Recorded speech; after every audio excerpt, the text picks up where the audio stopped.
Yo sé que quieres renunciar a tu empleo, pero ¿realmente tú estás listo para hacerlo? De eso vamos a hablar en el video del día de hoy. Te voy a dar unas señales para saber si tú realmente estás listo ya para renunciar a tu empleo y dedicarte o a trabajar por cuenta personal o a montar un negocio, emprendimiento, comercio o empresa. Vamos a comenzar de una vez.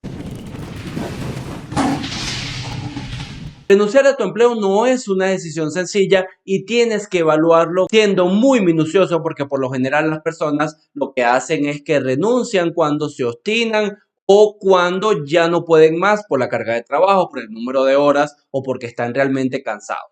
Pero en realidad nosotros tenemos que prepararnos para ello y no es algo que va a suceder en solamente un mes porque tienes que poner financieramente muchas cosas en orden. Pero en general hay tres pilares que tú tienes que cumplir a la hora de que quieras renunciar a tu empleo, por supuesto de manera planificada y responsable. Primero, estar libre de deudas. Cuando hablamos de deudas es de aquellas relacionadas al consumo, es decir, tarjetas de crédito, préstamos personales, todas aquellas deudas que tú tienes que pagar una tasa de interés por adelanto de consumo futuro.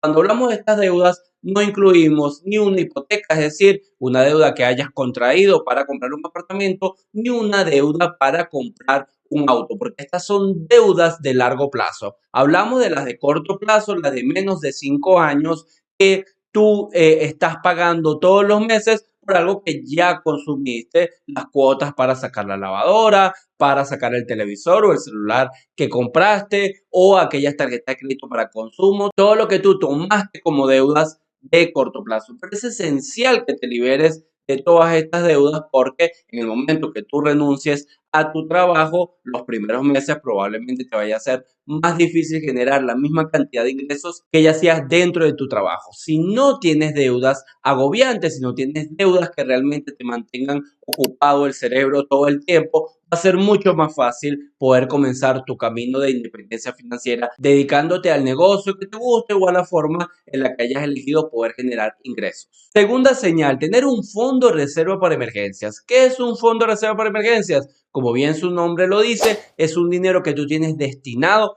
exclusivamente para emergencias reales. Las emergencias reales son salud, reparaciones, haberse quedado sin dinero, si yo tengo un fondo de reserva y renuncio a mi trabajo o me quedé sin trabajo, aquí es donde se usa. El fondo de reserva para emergencias debe ser equivalente a 3 meses de tu sueldo si vives en América Latina. Por lo general, los americanos y los europeos recomiendan que sea de 6 a 12 meses de tus gastos. Pero en América Latina es mucho más difícil poder reunir esa cantidad de dinero. Y la idea no es que pase 5 o 10 años tratando de reunir esa cantidad. Por eso asumimos el riesgo de tener un fondo de reserva de emergencia más pequeño, equivalente a 3 meses de nuestros gastos. Eso sí, lo tenemos lo más líquido posible, no lo invertimos porque si yo tengo una emergencia y no tengo el dinero disponible, entonces no me sirve nada el fondo de reserva para emergencias. Pero la segunda señal es que ya hayas completado tu fondo de reserva para emergencias equivalente a por lo menos 3 meses de tus gastos. La tercera señal que debes cumplir es que ya debes tener una fuente de ingresos alternativa, es decir, no solamente obtienes ingresos a través de tu trabajo. Y esto no es suficiente. Esa fuente de ingresos alternativa debe equivaler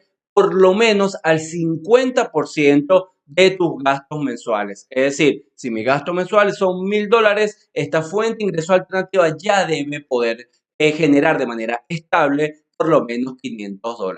Esto no solamente nos va a permitir a nosotros que no nos vayamos en blanco, sino que además nos duplica automáticamente el fondo de reserva para emergencias. Si ya yo tengo un fondo de reserva equivalente a 3 meses de mis gastos, pero yo mis gastos mensuales puedo producir por lo menos de manera estable el 50% de mis ingresos, entonces yo no tengo 3 meses, sino ya tengo 6. De eso se trata, que no te vayas en blanco, sino que mientras estás en tu empleo, ya tú puedas generar una segunda o una tercera fuente de ingresos que a ti te produzca dinero y que cuando te vayas no te quedes completamente blanco ni en el aire. Todo esto tienes que hacerlo mientras tengas un empleo. Esta fue la fórmula que yo seguí y la que me ha permitido durante los últimos 5 años poder trabajar de manera independiente. Desde el último empleo que tuve, trabajaba como profesional en Argentina en una empresa educativa en la cual yo estaba en el área de presupuesto y planificación financiera. Allí estuve durante 2 años y de manera paralela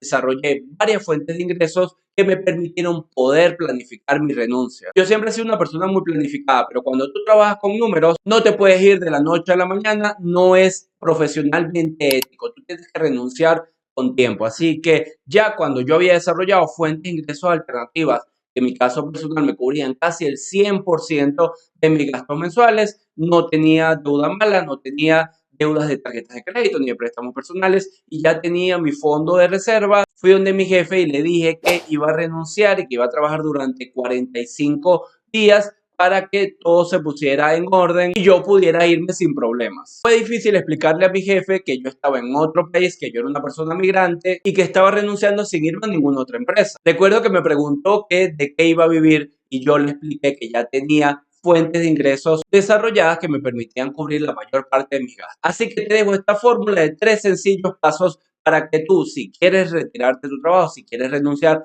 puedas aplicarla. Lo primero, libérate de todas las deudas de corto plazo que sean deudas de consumo, no las de inversión, porque ese es otro tema. Segundo, arma un fondo de reserva para emergencias equivalente por lo menos a 3 meses de tus gastos.